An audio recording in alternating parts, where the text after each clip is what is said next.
berhenti sejenak. Pernahkah Anda bertanya-tanya, mengapa hidup Anda terus-menerus penuh perjuangan? Mengapa Anda merasa memiliki beban dan penderitaan yang lebih besar dibandingkan orang-orang di sekitar Anda? Jika Anda telah hidup dengan keyakinan bahwa Tuhan memanggil Anda untuk melakukan sesuatu, ya, yang besar, namun Anda merasa kewalahan, wahyu inilah yang paling penting yang akan Anda dengar hari ini. Alkitab dengan jelas menyatakan, Tuhan memilih, dan pilihan itu bukanlah hadiah yang mudah, melainkan sebuah salib yang berat.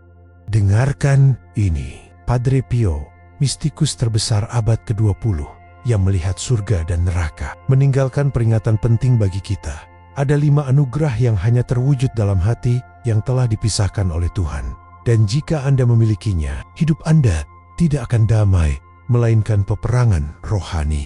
Apakah Anda merasakan kepedihan yang mendalam dan tak dapat dijelaskan karena dosa? Apakah Anda melihat kepalsuan, sedangkan orang lain melihat hal yang normal? Apakah Anda menangis tanpa alasan yang jelas saat berdoa? Jika jawaban Anda iya, itu karena Anda adalah orang terpilih dan berada di garis idik musuh. Hati-hati, iblis sedang mencoba mematikan terang Anda saat ini, menggunakan rasa takut, penyakit, dan kesulitan keuangan untuk membuat Anda kehilangan iman. Namun jangan khawatir, karena hari ini kita akan mengungkap kebenaran tersembunyi tersebut. Mengungkap 5 karunia yang hanya dimiliki oleh orang-orang pilihan Tuhan, seperti yang diungkapkan oleh Padre Pio. Apa yang akan Anda temukan di sini akan memberi Anda kunci untuk memahami penderitaan Anda dan mengubahnya menjadi senjata otoritas. Jangan berani-beraninya kamu pergi. Saya berjanji, jika Anda tetap bertahan sampai akhir, kami akan memberi Anda tantangan praktis selama 5 hari untuk mengaktifkan karunia-karunia ini dan melindungi diri Anda dari kejahatan berdasarkan iman yang tak tergoyahkan kepada Yesus Kristus. Nasib kekal Anda mungkin bergantung pada pemahaman Anda akan hal ini. Jika Anda percaya pada kuasa Tuhan, berlanggananlah sekarang dan bersiaplah untuk wahyu yang akan mengubah cara Anda memandang salib Anda sendiri. Sahabatku, jika ada sesuatu yang harus kita tanamkan dalam hati kita, maka itu adalah bahwa karunia-karunia itu, karunia-karunia roh yang sejati, bukanlah sekedar iseng dan bukan sekedar hadiah hiburan belaka. Ada apa? Jalan orang-orang terpilih, orang-orang yang dipanggil Tuhan untuk sesuatu yang besar, selalu dimulai dari dalam wadah, yang secara terus terang disebut oleh Alkitab sebagai api pemurnian. Mari kita lihat, berhenti sejenak dan renungkan. Jika Anda merasa bahwa perjuangan Anda, bahwa kesedihan dan masalah Anda jauh lebih intens dan terus-menerus dibandingkan dengan orang-orang di sekitar Anda, jika tampaknya hidup membutuhkan kesabaran dari Anda yang tidak dimiliki orang lain, berhati-hatilah, karena itu bukannya sebuah hukuman, bisa jadi merupakan tanda paling jelas dari sebuah pilihan. Banyak orang bertanya-tanya, ya Tuhan, mengapa begitu banyak penderitaan? Mengapa saya? Dan mereka tidak mengerti bahwa pembuat tembikar sebelum memperlihatkan bejana yang paling berharga, harus memanaskannya dengan suhu yang paling ekstrim agar tanah liat menjadi keras dan tahan. Tanpa api itu, tidak ada transformasi, dan tanpa transformasi, tidak ada anugerah yang berharga. Sesederhana itu. Apakah Anda ingat apa yang kita baca dalam 1 Petrus 1:6-7? Kita diberitahu bahwa pencobaan diperlukan agar iman kita diuji, dan karena itu, karena jauh lebih berharga daripada emas yang mudah rusak, walaupun emas diuji dengan api, agar dapat dipuji, dimuliakan, dan dihormati. Jangan salah, yang terasa seperti beban yang tak tertahankan bagi Anda, bagi rencana Tuhan, adalah tungku yang akan memurnikan jiwa Anda benar-benar sebuah kemarahan. Lihat, Yesus Kristus sendiri memberikan contoh yang pasti kepada kita. Sebelum pelayanan publik Anda, sebelum Anda berkhotbah dan menyembuhkan, kemana Anda pergi? Langsung ke gurun. Dan ini sangat penting, karena padang gurun dan kesunyian dalam pengalaman iman merupakan fase persiapan yang tidak dapat dihindari dan tidak pernah ditinggalkan. Ini adalah tempat di mana kebisingan dunia mereda, di mana gangguan memudar, dan di mana, pada akhirnya, seseorang berhadapan langsung dengan inti panggilannya. Jiwa yang naif berpikir bahwa gurun adalah tempat kosong. Namun, di sanalah suara Tuhan terdengar paling jelas. Jika Anda berada dalam tahap kesepian yang luar biasa, merasa seperti telah dipisahkan atau dikesampingkan Anggap ini sebagai pertanda kuat. Justru dalam keheningan yang dipaksakan itulah Tuhan bekerja di dasar terdalam Anda, menyingkirkan segala sesuatu yang menghalangi. Itu pekerjaan elit tahu. Tuhan tidak membuang-buang waktu dalam kehampaan. Jika hal itu ada, itu karena hal itu sedang mempersiapkan Anda untuk sesuatu yang hanya dapat Anda capai. Berhentilah meratapi kesunyian dan mulailah mendengarkannya, karena itu adalah suara bengkel.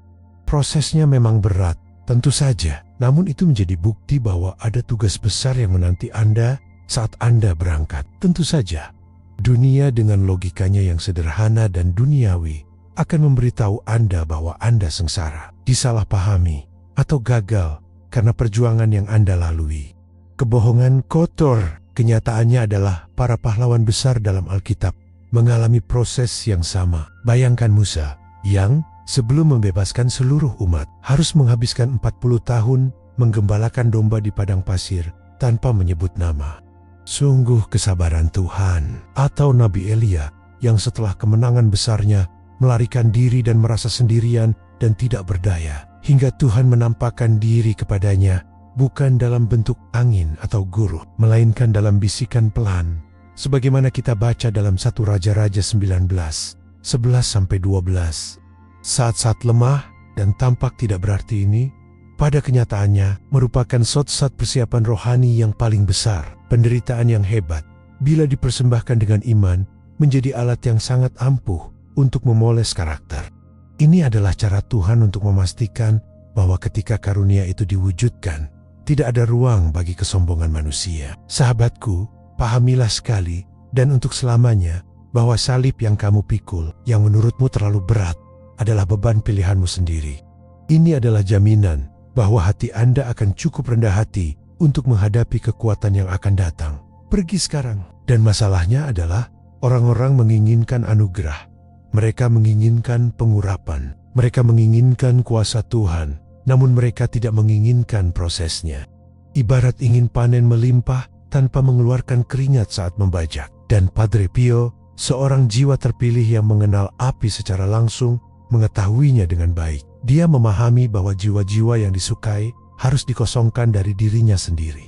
Intensitas penderitaan Anda bukanlah sebuah kebetulan, melainkan sebuah termometer spiritual yang mengukur kemampuan jiwa Anda dalam menanggung hal-hal besar.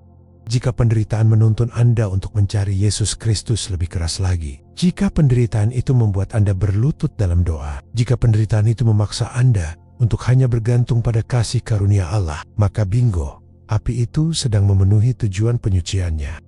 Bukannya Tuhan senang melihat Anda menderita, jangan pernah memikirkannya. Namun Dia adalah seorang ahli bedah yang penuh kasih, yang menggunakan pisau bedah untuk menghilangkan apa yang menghalangi Anda untuk terbang tinggi.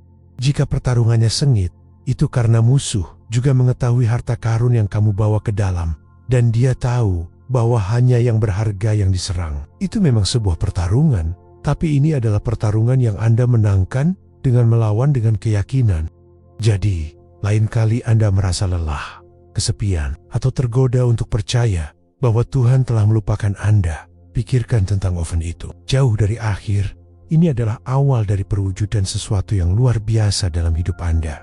Alkitab penuh dengan contoh bagaimana Tuhan menggunakan situasi yang paling sulit untuk membentuk hamba-hambanya, bukan? Yakub bergumul dengan malaikat dalam kesunyian malam dan ditandai selamanya. Kejadian 32, 22-32. Dan apa yang Anda ceritakan tentang Jas? Dia berubah dari anak kesayangan menjadi budak dan tawanan sebelum menjadi gubernur Mesir. Masing-masing tahapan ini adalah api yang memurnikan jiwanya dan mempersiapkannya untuk menerima karunia administrasi dan kebijaksanaan yang menyelamatkan keluarganya dan seluruh kerajaan. Sahabatku, rasa sakitmu tidak sia-sia. Ini adalah bukti bahwa wadah Anda sedang bersiap untuk menerima anggur baru yang berkualitas tinggi. Dan begitu Anda telah memahami sifat api ini, Anda akan siap untuk memahami apa saja 5 karunia yang hanya dapat ditanggung oleh orang-orang terpilih. Mereka yang telah melewati gurun pasir. Jangan terganggu, hal-hal baik baru saja dimulai. Baiklah, jika Anda sudah melalui api penyucian yang kami sebutkan, anugerah pertama yang mulai tumbuh dalam jiwa terpilih adalah sesuatu yang pada pandangan pertama dikacaukan orang dengan kesedihan atau depresi sederhana. Dan ternyata mereka sal. Kita berbicara tentang kesedihan mendalam karena dosa, kesedihan suci yang jauh melampaui rasa bersalah yang biasa dirasakan siapapun ketika melakukan kesalahan. Ini bukan penyesalan atas konsekuensi duniawi dari sebuah kesalahan, bukan kepekaan yang ekstrem terhadap apapun, betapapun kecilnya. Itulah yang menyinggung hati Tuhan. Ini adalah kemampuan untuk melihat dosa bukan sebagai pelanggaran hukum, namun sebagai tikaman di sisi Yesus Kristus. Ketika karunia ini diaktifkan oleh iman, jiwa mengembangkan semacam kulit rohani yang sangat tipis dan hampir transparan, yang bereaksi dengan rasa sakit terhadap bayangan kejahatan sekecil apapun. Lihatlah, jiwa yang tidak terpilih melakukan kesalahan, meminta maaf, dan melanjutkan perjalanannya tanpa banyak penyesalan. Namun orang terpilih, jiwa yang dijamah Tuhan, merasakan kesalahan kecil itu bagaikan gunung. Kesedihan ini tidak bersifat destruktif, namun membangun. Itulah yang mendorong pertobatan sejati dan perubahan terus-menerus. Perhatikan Rasul Petrus, dia menyangkal Yesus Kristus 3 kali, dan kesedihannya begitu dalam sehingga dia keluar dan menangis dengan sedihnya. Lukas 22:62. Dia tidak menangisi ayam yang berkokok, tapi karena telah menyinggung dia yang paling dia kasihi. Itu, temanku, adalah kesedihan yang mendalam. Padre Pio, dalam kebijaksanaannya yang luar biasa, mengetahui bahwa hanya hati yang memiliki penyesalan mendalam yang dapat menjadi alat yang berguna di tangan Tuhan. Karena hati adalah hati yang selalu mencari kemurnian dan kekudusan. Lebih takut akan pelanggaran terhadap Tuhan daripada hukuman apa pun. Lihatlah ironinya. Sementara dunia menyombongkan ketidakpeduliannya dan menganggap remeh kesalahan, orang yang terpilih ketika membaca Alkitab dan merenungkan belas kasihan Allah diliputi oleh kelemahannya sendiri. Dan bagaimana kita menerapkannya? Jika ketika mengakui kesalahan atau berdoa rosario, Anda merasakan air mata mengalir, bukan karena kesedihan yang manusiawi dan kosong, tetapi karena rasa sakit yang mendorong Anda menjadi lebih baik, bersukacitalah. Itu adalah Roh Kudus yang bekerja. Ini adalah hadiah yang diaktifkan. Alkitab berkata dalam Mazmur 51:17 bahwa persembahan yang dikabulkan Allah adalah patah semangat. Hati yang remuk dan rendah hati, ya Allah, tidak Engkau hina. Karunia ini adalah bukti bahwa hati Anda menjadi menyesal dan rendah hati, lahan subur bagi rahmat. Jika iman adalah kekuatan pendorongnya, kesedihan ini adalah bahan bakar yang membuat Anda tetap rendah hati untuk memahaminya dengan lebih baik. Bayangkan hati Anda adalah sebuah kuil. Orang biasa menoleransi debu dan sarang laba-laba, namun orang terpilih mempunyai semangat yang membara, seperti yang ditunjukkan oleh Yesus Kristus ketika mengusir para pedagang. Yohanes 2:13-17. Kesalahan kecil adalah noda pada pelipisnya, dan jiwa tidak akan tenang sampai ia membersihkannya dengan taubat dan penyesalan. Ini adalah hadiah yang luar biasa, tapi sungguh sebuah salib, karena hidup dengan kepekaan ekstrim di dunia yang penuh dengan dosa bisa sangat melelahkan. Hal ini memerlukan kewaspadaan terus-menerus. Namun, kewaspadaanlah yang memungkinkan dia bertumbuh dalam kesucian. Bagaimana cara melatihnya? Sederhana saja. Setiap malam, lakukan pemeriksaan hati nurani dengan cermat. Tetapi bukan dengan maksud untuk menghukum diri sendiri, melainkan untuk bertumbuh dalam cinta dan kesetiaan kepada Tuhan. Karunia inilah yang mempersiapkan jiwa Anda untuk hal-hal selanjutnya. Karena hanya setelah Anda mengalami betapa dalamnya kesengsaraan Anda di hadapan kebesaran Tuhan, barulah Tuhan dapat mulai menyingkapkan misteri-misterinya kepada Anda dan memberi Anda kemampuan untuk melihat kenyataan dengan matanya. Tanpa kerendahan hati yang mendalam yang berasal dari pertobatan sejati, karunia-karunia yang mengikutinya akan berbahaya karena akan menyuburkan kesombongan. Jangan tertekan oleh beban ini. Sebaliknya, bersyukurlah. Karena itu adalah tanda bahwa Yesus Kristus sedang bekerja di dalam Anda untuk tujuan yang lebih besar. Dan penglihatan yang lebih besar itu justru merupakan karunia berikutnya yang Padre Pio ceritakan kepada kita. Penglihatan dan penegasan rohani.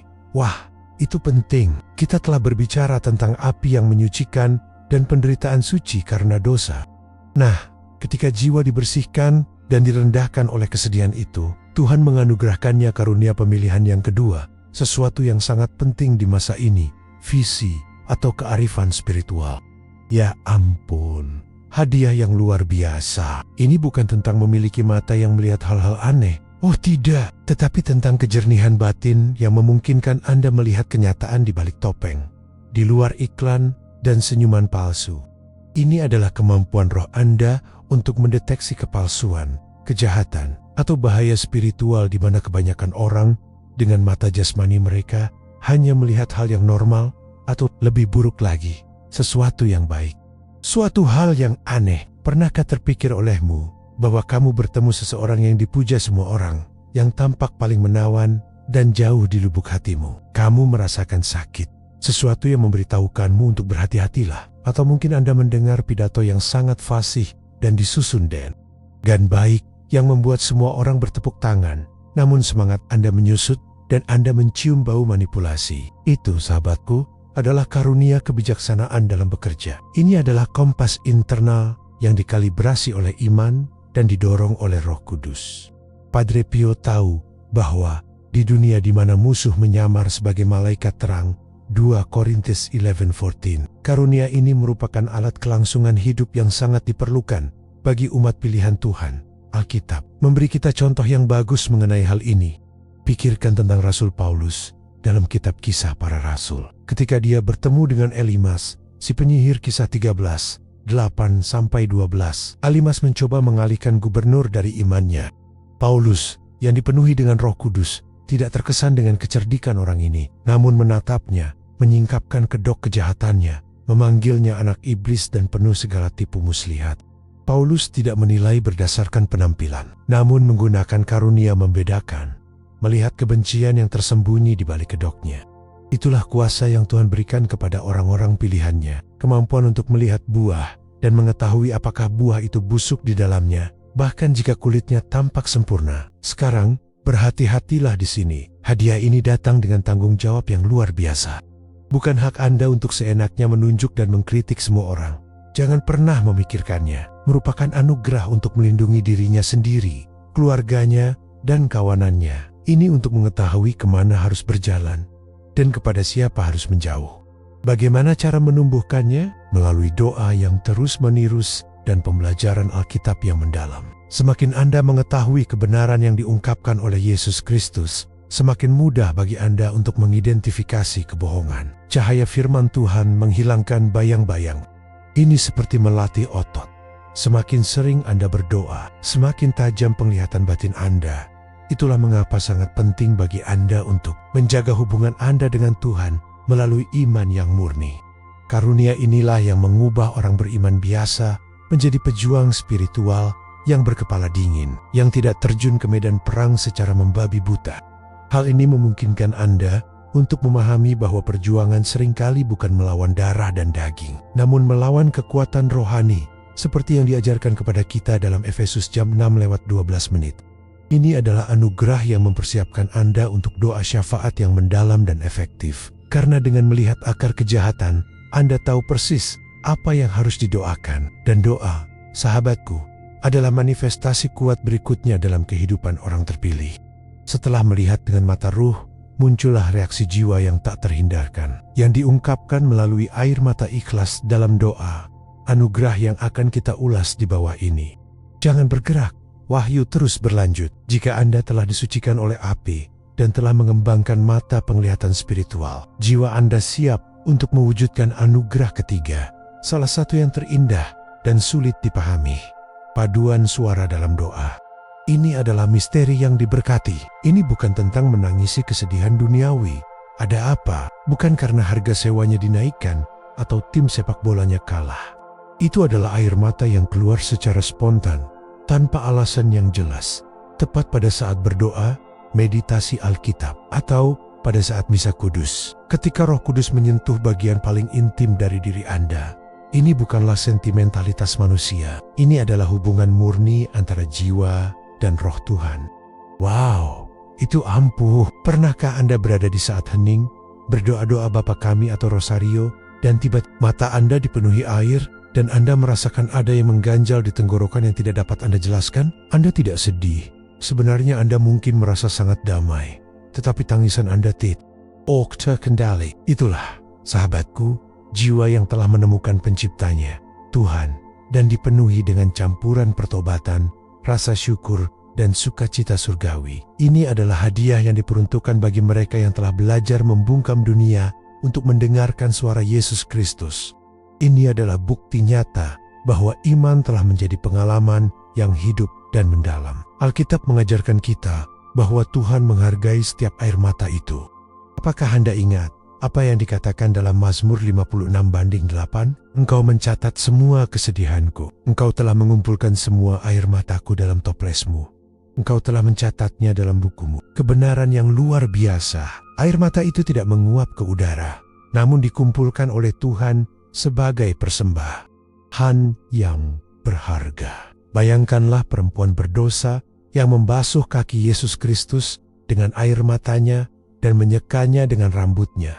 Lukas 7:36-50. Air matanya adalah bahasa iman dan pertobatannya yang mendalam dan merupakan tanda pengampunan dan kedamaiannya. Padre Pio tahu bahwa siapapun yang berseru dalam doa secara langsung berbicara dalam bahasa surga. Namun, karunia ini datang dengan salibnya sendiri. Terkadang air mata mengalir deras sehingga Anda merasa rentan, bahkan tidak nyaman jika berada di tempat umum. Tapi belajarlah untuk menghargai momen ini, karena saat itulah Tuhan sedang memberi makan Anda dengan penghiburan terdalamnya. Ini adalah cara Roh untuk mengingatkan Anda bahwa Anda tidak sendirian dan bahwa kasih-Nya begitu besar sehingga merusak pola mental Anda. Bagaimana cara menerapkannya? Saat Anda merasakan banteng datang, alih-alih merasa malu atau berusaha menghentikannya, jangan lakukan itu. Berikanlah air mata itu kepada Tuhan sebagai doa cair. Biarkan arus deras itu membersihkan kekotoran terakhir dan menghubungkan Anda lebih dalam dengan hati Yesus Kristus. Seruan suci inilah yang memberi otoritas pada permohonan Anda. Anda tidak lagi bertanya hanya dengan kata-kata, tetapi dengan hakikat jiwa Anda. Dan otoritas dan kasih sayang yang mendalam yang diwujudkan dalam doa, inilah yang mempersiapkannya untuk hadiah berikutnya, yang bahkan lebih menuntut, yaitu doa syafaat dan beban salib Alhea. Karena ketika kamu mampu menangisi pelanggaran terhadap Tuhan, kamu akan siap menangisi penderitaan saudaramu. Ayo, jalannya semakin dalam. Kita telah melewati api, kerendahan hati dalam pertobatan, dan manisnya air mata dalam doa. Semua ini membawa kita pada karunia keempat, yaitu orang-orang pilihan. Dan berhati-hatilah, karena ini mungkin yang paling mirip dengan kasih murni Yesus Kristus, berat salib Alhea. Sungguh menakjubkan dan sungguh menyiksa. Ini bukan tentang empati bersama, tidak. Ada apa? Itu adalah anugerah merasakan kepedihan, penderitaan, pergumulan, dan beban rohani orang lain. Seolah-olah itu adalah milik Anda sendiri. Ini adalah karunia perantaraan yang diungkapkan secara maksimal. Kasih sayang yang begitu ekstrim, sehingga jiwa Anda sakit atas penderitaan sesama Anda. Sungguh menakjubkan. Padre Pio mengalami hal ini setiap hari, membawa jiwa anak-anak rohaninya hingga ia merasakan sakit jasmani dan rohani mereka. Jika Anda, setelah mendengar tragedi seorang teman, penyakit seorang kerabat, atau bahkan kemurtadan seseorang yang bahkan tidak Anda kenal, merasakan sakit fisik di dada Anda, atau tekanan spiritual yang tidak dapat dijelaskan, itulah karunia yang terwujud. Allah lah yang mengizinkan Anda untuk berpartisipasi sejenak dalam penderitaan penebusan Yesus Kristus di kayu salib. Ini adalah panggilan untuk segera bertindak dengan iman melalui doa. Karunia ini mengubah orang terpilih menjadi orang Kirene yang rohani sejati, membantu meringankan beban orang lain. Lihatlah, Alkitab memerintahkan kita dalam Galatia 6:2, saling menanggung beban, dan dengan demikian menggenapi hukum Kristus.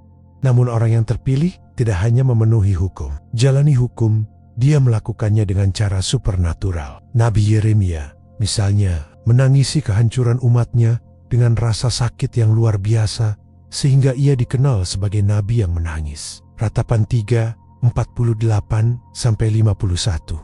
Kepedihannya tidak bersifat egois, melainkan syafaat yang cair dan mendalam. Bagaimana hadiah ini diterapkan? Ketika Anda merasakan beban asing itu, alih-alih berusaha mengabaikannya atau menyalahkan orang tersebut, segeralah berhenti dan berdoa kepada Tuhan. Anggaplah sensasi menyakitkan itu sebagai alarm spiritual yang memberitahu Anda ada jiwa dalam bahaya di sini yang membutuhkan iman Anda. Karunia ini membutuhkan kekuatan rohani yang luar biasa, karena musuh mencoba menggunakan beban ini untuk mematahkan semangat Anda dan membuat Anda yakin bahwa Anda tidak tahan lagi. Kebohongan setan, Anda tidak memikul salib itu dengan kekuatan Anda sendiri, tetapi dengan kekuatan Allah dan kasih karunia Yesus Kristus. Merupakan suatu kehormatan untuk menjadi saluran syafaat. Air mata yang engkau tumpahkan dalam doa pemberian sebelumnya kini mempunyai arah yang jelas. Itulah urapan yang membasuh luka orang lain. Dan justru kemampuan yang mendalam untuk menjadi perantara inilah yang membentuk otoritas spiritual yang paling halus, namun sekaligus paling kuat, sebuah anugerah yang tidak dicari, namun dipancarkan. Penyerahan total dalam syafaat ini mempersiapkan orang terpilih untuk mewujudkan karunia terakhir dan paling langka, yang tidak membutuhkan kata-kata, teriakan atau gelar. Karena hanya mereka yang telah belajar berkorban demi sesamanya dengan cara ini yang dapat menjalankan otoritas diam yang mengusir kejahatan dan membawa perdamaian. Jangan ganti saluran, permata di mahkota akan datang. Kita sampai, sahabatku, pada karunia kelima dan paling misterius yang diamati Padre Pio dalam jiwa-jiwa terpilih, otoritas spiritual yang diam. Itu adalah hadiah paling langka. Ini bukanlah karunia yang diberitakan dengan lantang, memerlukan gelar gerejawi atau jubah khusus jauh dari. Ini adalah sebuah emanasi, sebuah kehadiran yang dipenuhi dengan Tuhan dan begitu dipoles oleh iman, sehingga memancarkan kedamaian dan pada Sotyong Ese.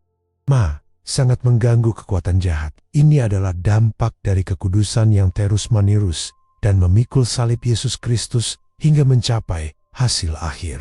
Sungguh menakjubkan. Pernahkah Anda berjalan ke suatu tempat di mana ketegangan sangat terasa, di mana suasananya terasa berat, dan hanya dengan kehadiran Anda, tanpa mengucapkan sepatah kata pun, Anda menyadari suasananya mulai mereda? Atau sebaliknya, pernahkah Anda melihat seseorang yang bersatu dengan Tuhan, masuk ke dalam kelompok yang penuh gosip atau niat buruk, dan pembicaraan terhenti atau berubah nada? Itulah tindakan otoritas spiritual senyap. Ini adalah anugerah yang dianugerahkan Tuhan kepada umat pilihan-Nya untuk bertindak sebagai mercusuar terang yang mengusir kegelapan. Setan, kata Alkitab, gemetar dan lari hanya dengan menyebut nama Yesus Kristus. Namun jiwa yang dipenuhi dengan otoritas ini bagaikan sakramen hidup dari kehadirannya. Pikirkan Santo Yosef, suami Maria. Tidak ada catatan dalam Alkitab bahwa dia pernah menyampaikan khotbah yang hebat atau melakukan mukjizat. Namun dia adalah pemelihara Yesus Kristus sendiri, dan ibunya menjalankan otoritas dayam-dayum dan melindungi yang sangat penting bagi rencana Tuhan. Kebenarannya, ketaatannya, dan imannya menjadikannya orang yang ideal untuk misi ini. Pemberian itu tidak didasarkan pada apa yang Anda katakan, tetapi pada siapa diri Anda. Setelah melalui api, pemurnian, tangisan, dan syafaat, seluruh keberadaan Anda telah menjadi instrumen yang tajam dan diberkati. Dan bagaimana kita mengolahnya? Temanku, hadiah ini adalah jumlah dari semua hadiah sebelumnya. Anda tidak mencarinya secara langsung. Dia menerimanya sebagai konsekuensi dari kehidupan yang didedikasikan untuk kehendak Tuhan.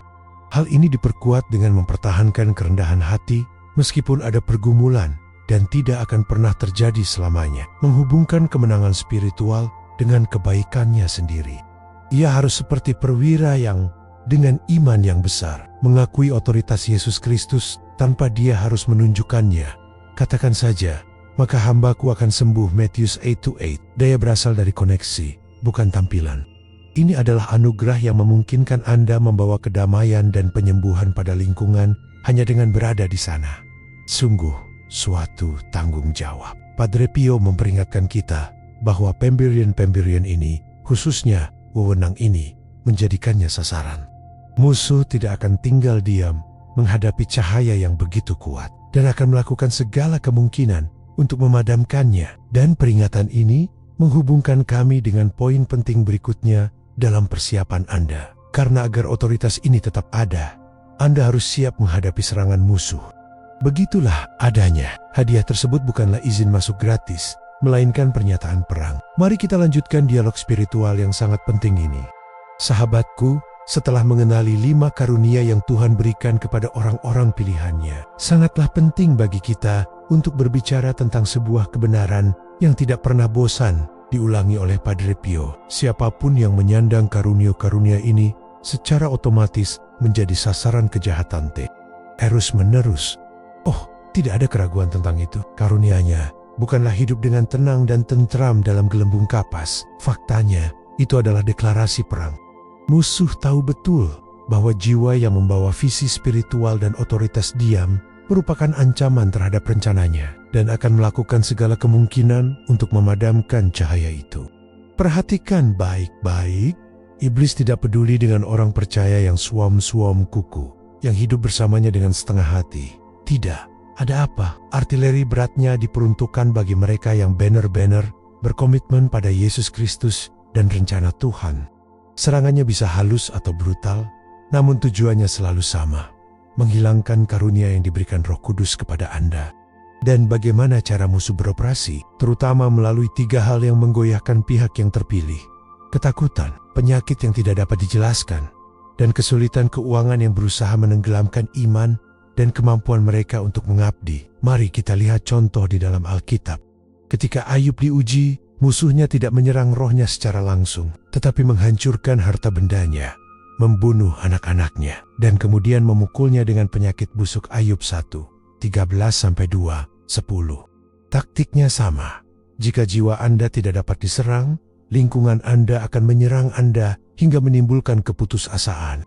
Iblis menggunakan ketakutan akan masa depan, kekhawatiran akan kekurangan uang, atau penderitaan fisik karena penyakit yang berkepanjangan untuk membuat Anda lelah dan berpikir, Tuhan telah meninggalkan saya. Dan pada saat keraguan itulah, musuh mencoba membuat Anda mengingkari iman Anda dan dengar.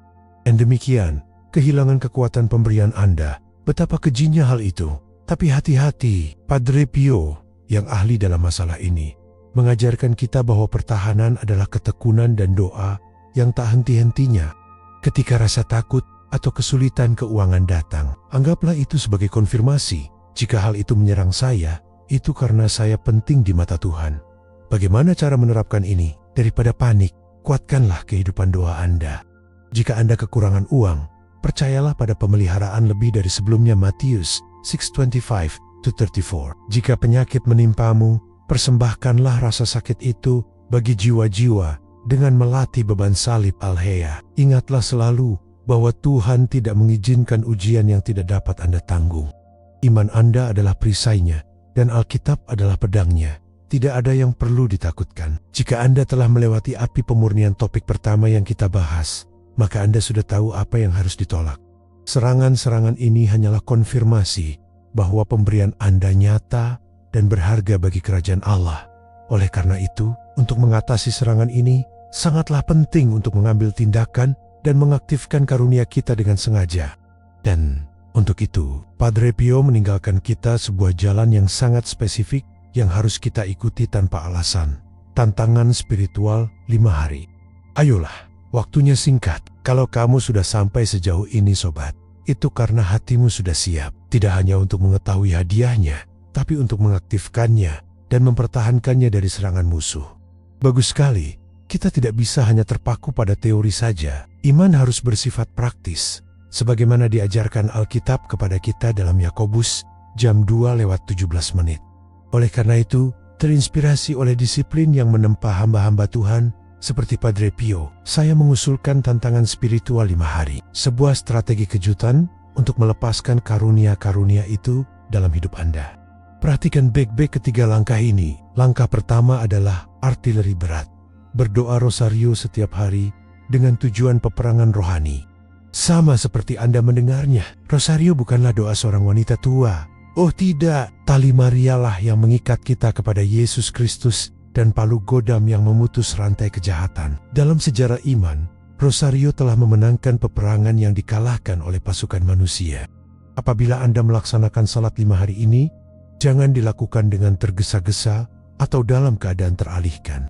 Biarkan Tuhan dan Bandenia tahu bahwa Anda berdoa dengan niat yang kuat untuk terlibat dalam peperangan rohani, meminta agar karunia visi spiritual dan otoritas diam dinyalakan dalam hidup Anda untuk membebaskan para tawanan. Anda akan melihat perbedaannya. Langkah kedua adalah permohonan yang rendah hati. Buatlah doa pribadi, meminta aktivasi hadiah. Banyak orang yang menginginkan berkat, namun malu atau takut untuk memintanya langsung kepada Tuhan.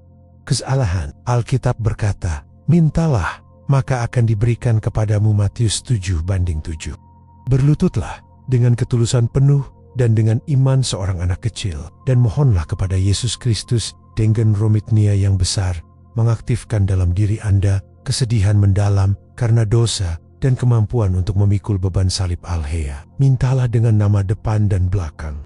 Bersikaplah spesifik, akui bahwa Anda tidak pantas mendapatkannya, tetapi Anda membutuhkannya agar dapat memberikan manfaat yang lebih baik bagi Anda. Tuhan menyukai keberanian dalam berdoa, iman yang berani meminta hal-hal besar. Dan langkah ketiga, ini penting, adalah pelatihan mendengarkan. Pertahankan momen hening total sebelum tidur. Malam adalah waktu ketika jiwa tenang dan merupakan kesempatan sempurna bagi suara Tuhan untuk bergema seperti yang terjadi pada Elia. Matikan ponsel, televisi, radio, semuanya. Habiskan 10 menit untuk berdiam diri sepenuhnya. Ini bukan meditasi Zen. Ini adalah persiapan untuk menerima instruksi ilahi. Jika Anda sudah memiliki karunia coro dalam doa, keheningan ini seperti undangan Roh Kudus untuk berbicara ke dalam hati Anda. Dalam keheningan inilah Tuhan akan menunjukkan medan perang dan memberikan strateginya. Dengan memenuhi ketiga poin ini selama 5 hari, Anda akan menunjukkan kepada Tuhan iman yang aktif dan kemauan yang teguh untuk terpilih. Dia akan bersiap untuk layanan. Ingatlah bahwa tujuan akhir adalah kekudusan dan kemuliaan Tuhan, bukan kesombongan Anda. Jalannya masih panjang, namun dengan Yesus Kristus sebagai pemimpinnya, kemenangan sudah pasti. Ayo teman, isi daya. Sahabatku, iman adalah tindakan dan pemilihan Tuhan adalah sebuah misi. Sekarang setelah Anda mengetahui 5 karunia yang diungkapkan, Padre Pio dan tantangan spiritual 5 hari untuk mengaktifkannya, maka bola ada di tangan Anda. Katakan sejujurnya, manakah dari 5 hadiah berikut yang paling berkesan di jiwa Anda? Apakah Anda merasa bahwa otoritas diam atau beban salib Alhea aktif dalam diri Anda? Tinggalkan komentar Anda di bawah. Kami ingin mengetahui pengalaman Anda dan berjalan bersama Anda dalam perjalanan ini bersama. Yesus Kristus. Jika pesan ini menyentuh hati Anda dan memberi Anda kekuatan untuk terus berjuang, berlangganan saluran ini sekarang juga dan aktifkan loncengnya. Anda tidak boleh melewatkan video berikutnya yang akan kami ungkapkan kepada Anda. Judul video rekomendasi berikutnya, misalnya 7 dosa yang melindungi kehidupan orang-orang terpilih. Klik di sini pada layar untuk melanjutkan transformasi Anda. Teman dan mentor Anda, Pablo, menyambut Anda. Tuhan memberkati.